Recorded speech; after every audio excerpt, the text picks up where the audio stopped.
Welcome back to Black Clover Anime Review, episode number 8.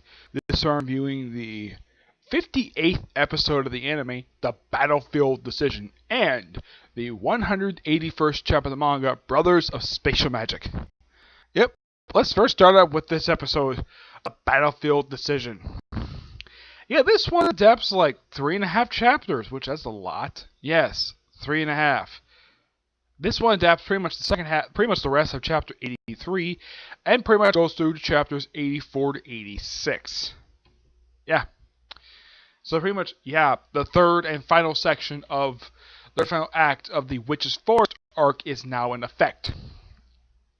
Which, as this episode, unless of course they stop halfway through 86, they have pretty much about 15 more chapters left to go before they pretty much cover this whole entire arc. So I think this arc will pretty much be wrapped up in probably about, and this is just a theory, my guess is in about 6 to 7 episodes, it'll probably take to wrap up this particular arc. The episode picks up right where last week's episode left off. We have the Queen, being chastised by Asha for stepping on Vanessa. Of course, she does get off him. Of course, she already informed them about the attack by the Eye of the Midnight Sun. And then, like less than about a minute later, we have the attack by the Diamond Kingdom. Yep, they attack and they start burning the place down. Yeah, both the Eye and Diamond Kingdom. So Asha figures out the reason why they're there is to heal his arms. And of course, he initially turns down Vanessa's offer to, heal his arms in exchange for freedom. He kind of figures out right away. He tries to use his swords on it, doesn't work, uses it twice, and the Queen's like, okay, I'll heal his arms. Heals his arms and thinks in her head, after this, I think I might be able to keep Vanessa and this boy's anti-magic swords. So, yeah, they decide to divide themselves, like the Black Bulls go after the Eye Midnight. Not a bad idea.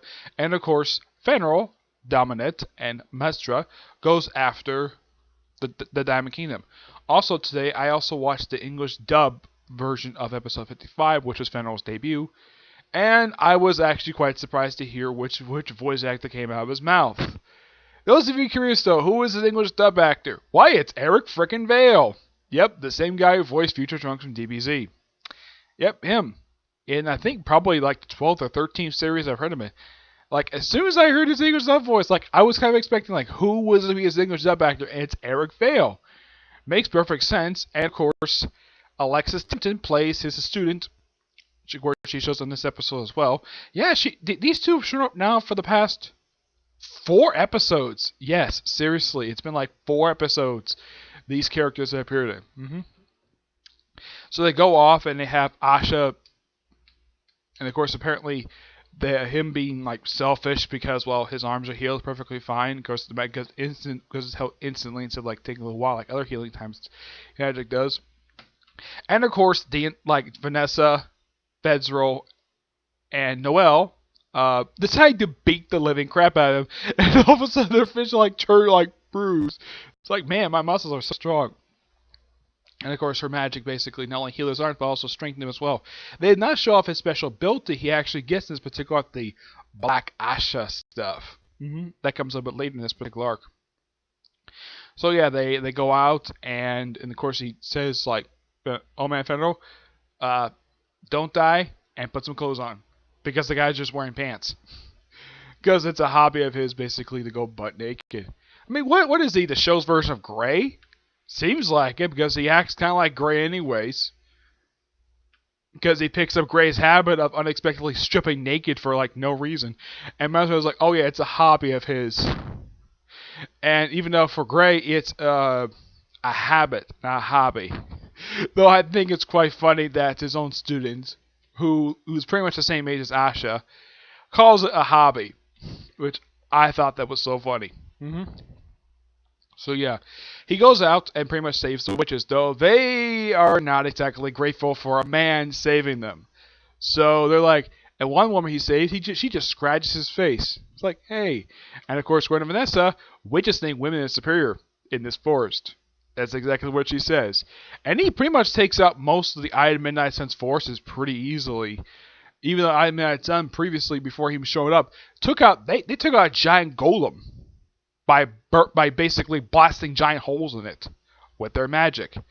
And of course, uh, Fenrir knows exactly who Mars is because he trained him, and he knows exactly who the other guy is too. So, and of course, Asha knows exactly who the woman is because he fought her before in the arc Eye of the Midnight Sun when he went to go visit the village where Rebecca Scarlet lived. Yep. One of like one of like 4 women in the entire series who are attracted to him. Yeah, one of 4, along with Noelle, Noelle's cousin, who I've heard somebody describe. One of my commenters, when I was started doing a review of this, they describe her as the show's version of Hinata. Yeah, she's kind of like Hinata in a way. And of course, that crazy scientist lady from the Eye of Midnight Sun, who has not been seen since the last arc, who's got an obsession with him. I don't think she's actually in love with him. She's just obsessed with him. She's kind of like a stalker in a way, because it seems like she showed up twice so far.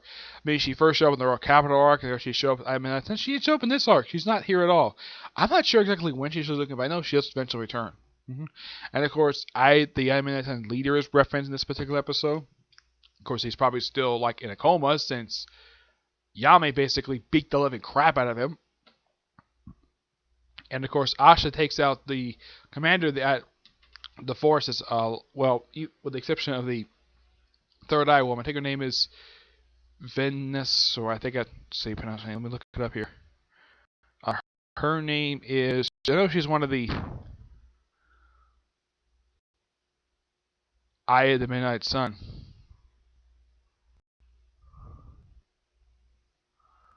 Let's see.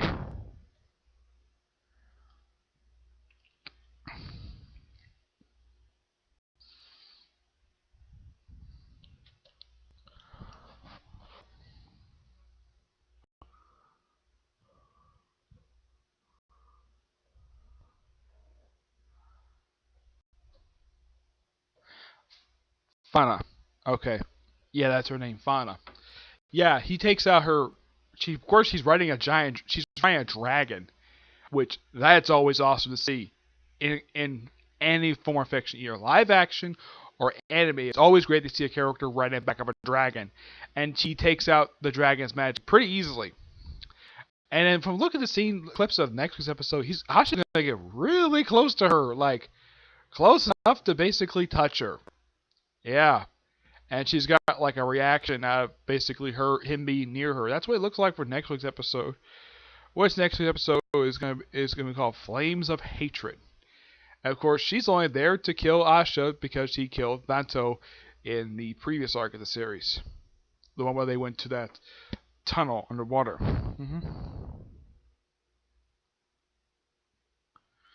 Yep.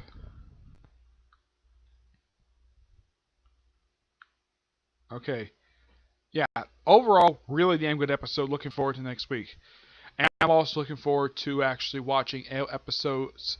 Not only this episode when it gets dubbed, when the dub episode is released for this one, along with episodes 56 and 57. Because, of course, Funimation always likes to do 3 episodes behind the sub. That's basically how they work. Okay, this newest chapter of the manga. Chapter number 181. Exactly 19 chapters for the 200 chapter. We have Yumi and Festral taking on Festral's younger brother. And this is a fight that kind of wraps up in this particular chapter. They basically take him on.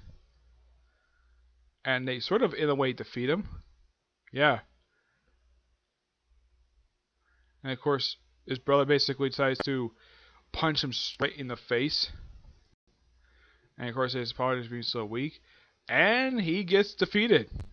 The elf magic starts to disappear. And you turn back and we see the guy who's basically obsessed with his own sister, like not sexually per se, but he's very heavily protective of her. Yeah, she shows up, and they got black marks on their faces. Yeah, no explanation for that. They don't have. I think they have elf magic. I'm not really sure. So you see them. You see other people talking, and the chapter ends with Yami and Jack the Ripper just standing near the brothers to basically And it looks like that I would say at this particular chapter, we got pretty much most of this particular chapter.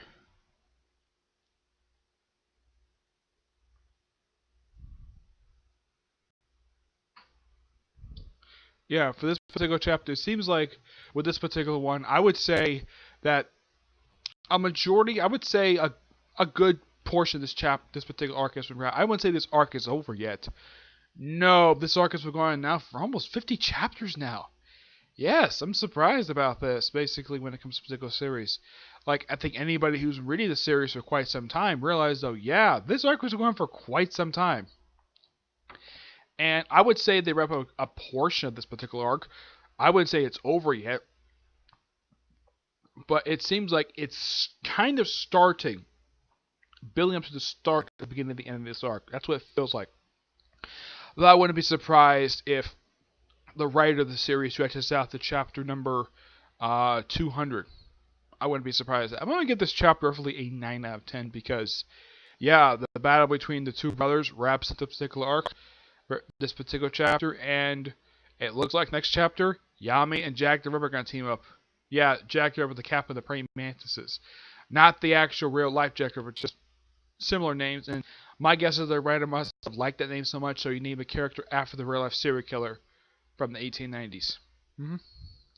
So that's it. So I've got about 2 more videos I'm planning for today. One, of course, is the second part of my Rosario Press Vampire review. Maybe a part 3 because I want to get my own other thoughts and other stuff that's basically for the series. And Tokyo Ghoul and 7 Deadly Sins. Yeah, that's it. So until I see you all in next week's episode, when I talk about the next week's episode, Flames of Hatred, which looking forward to this particular episode. Okay, but until you see you next review, bye.